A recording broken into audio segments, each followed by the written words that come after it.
Hi, everybody.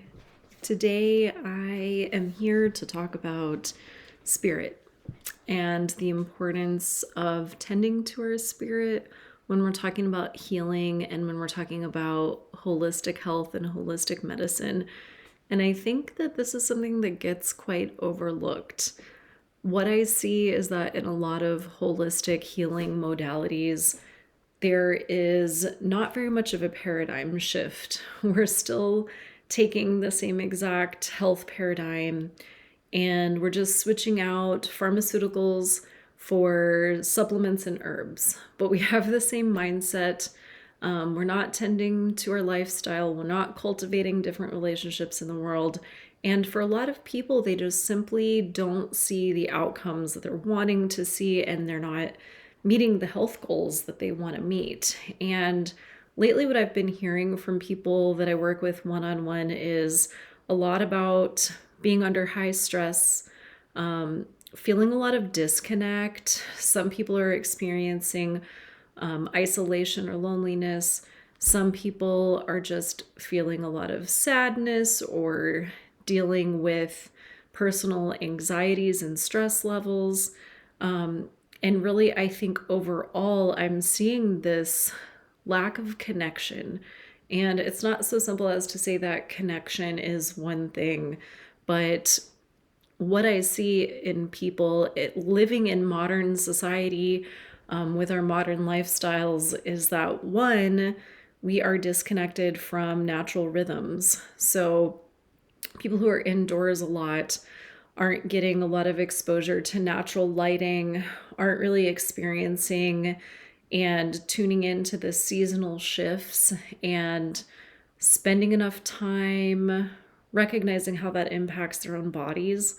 I'm seeing a lot of disconnect from a sense of community. We're all so busy that even when we have friends and family nearby, it can be hard to find time to spend quality time with them, not just watching a movie together, but like actually connecting on a heart to heart level. And then for a lot of people, the isolation of not actually having a lot of close friends, a lot of nearby family, or really having a sense of community. And there's then a third form of disconnection, which is the disconnection from self. And this one, it takes some conscious effort to be able to connect with yourself and also to learn how to, because that's not necessarily something that we were all taught. And also, what do I even mean when I say that? How do you connect with yourself? I'm talking about having enough moments of quiet and introspective time where you can actually notice how you feel. And I don't just mean on an emotional level.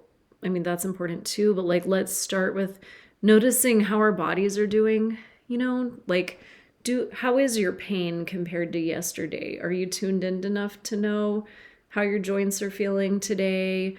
How are your energy levels? Overall, have they shifted in the past year? Are you paying attention to that? Do you pay attention to how you feel after you eat certain foods or if you eat at certain times? Are you connecting dots like that? Because that takes a conscious effort of stopping and saying, hold on, how do I feel? How does that compare to last time? Can I even pay attention to that? Do I even have the tools to be able to observe my body in that way?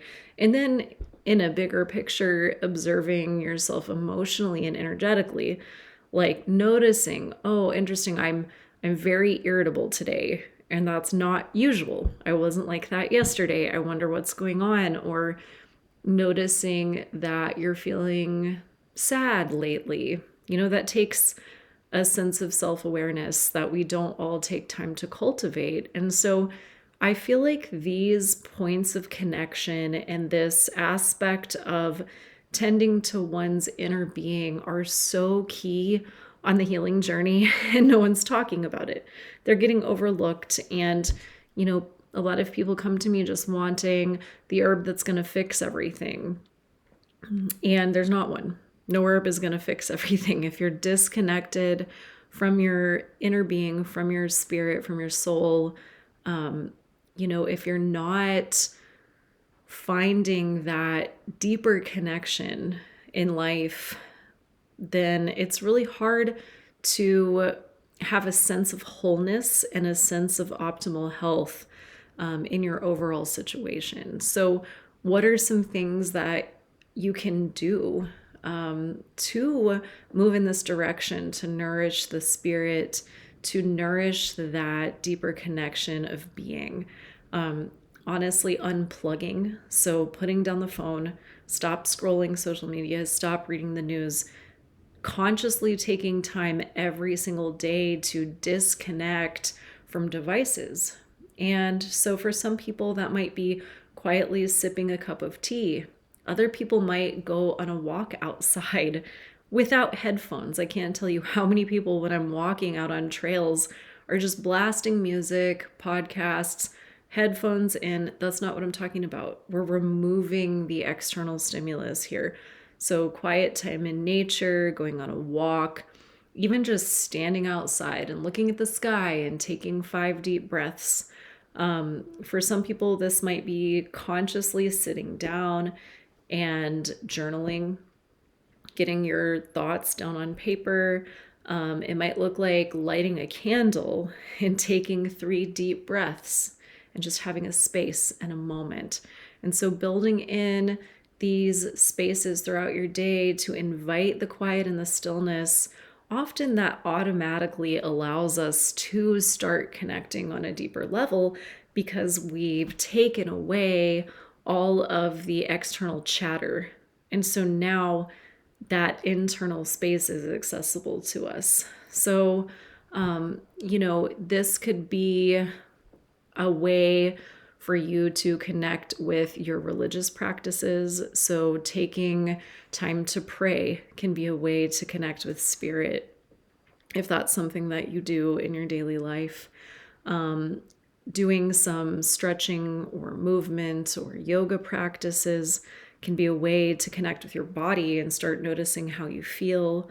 You know, again, journaling, I mentioned that, but that can be a really helpful way to process some thoughts, to see where your mind is. And then doing some basic awareness practices or meditations. There are 1,000 practices out there, and they're all pretty much available on the internet. But really, what we're looking for is any practice that invites a quiet space for us to turn our attention inward.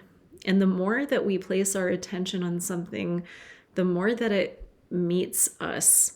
It's just like when you're caring for an infant and the infant is upset and crying, and then when you place your loving attention towards that child, they calm down and they are soothed and they relax.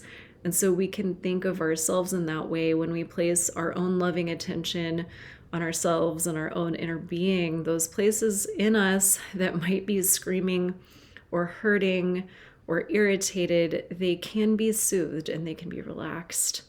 And so in doing this, you might find some things that really call to you and that really work for you.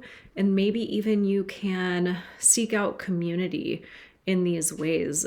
Spiritual community or self-aware community. Are there friends or family members who can do these things with you? Maybe your whole family lights a candle at dinner time and takes a moment of silence.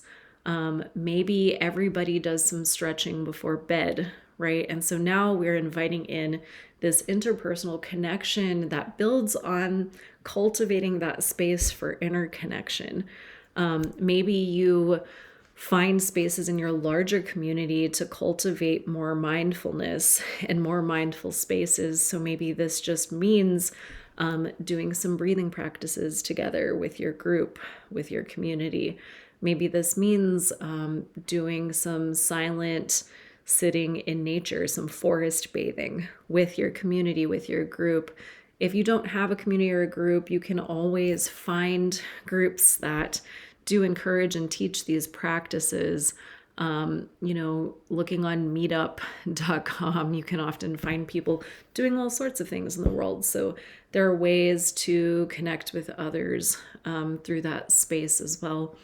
And then a lot of these practices that I'm mentioning involve you going outside. Nature is such a beautiful teacher because nature offers us the space to self reflect and to observe, kind of being mirrored by nature, because nature is always changing and going through these cycles of life and death, of being verdant and being fallow, of blooming and then receding. And just like we are daily, we are seasonally. And so just being out in nature and allowing those rhythms to offer us a chance to look in the mirror and say, oh, what seeds in my life do I need to cultivate and tend to right now? Which crops in my life do I need to harvest? And not necessarily little literal crops, but what have I been putting my energy into? And now I can bear the fruit of that and celebrate that I have done that. Or what do I need to cut away because it's crowding out what I really want to grow? And so connecting in this way and cultivating our relationship with our spirit and our inner being is so key for overall health. And honestly, I've been studying different health modalities and exposed to different health modalities now for, a couple of decades. And I have to say that the modern allopathic Western medical model is the one that least includes our spirit out of everything I've encountered. There's nothing about our spirit or our inner being or our deeper connection that even suggests that that's related to health. And that's quite a shame, because in every other practice around the world, in traditional medicine practices that are very old, the spirit is always included. In Ayurveda, which comes out of India, in traditional Chinese medicine, which are two of the most, well-known and well-established medical models, besides for Western medicine, the spirit is a huge part of that. The energy of the body, the inner well-being, the state and quality of the mind, those all are very important. And so I just invite you all to think about that in your life, how you connect with this idea, if you can relate. And let me know in the comments if you have other ways that you use to help connect with spirit and tend to the spiritual side of your well-being. Thanks for listening.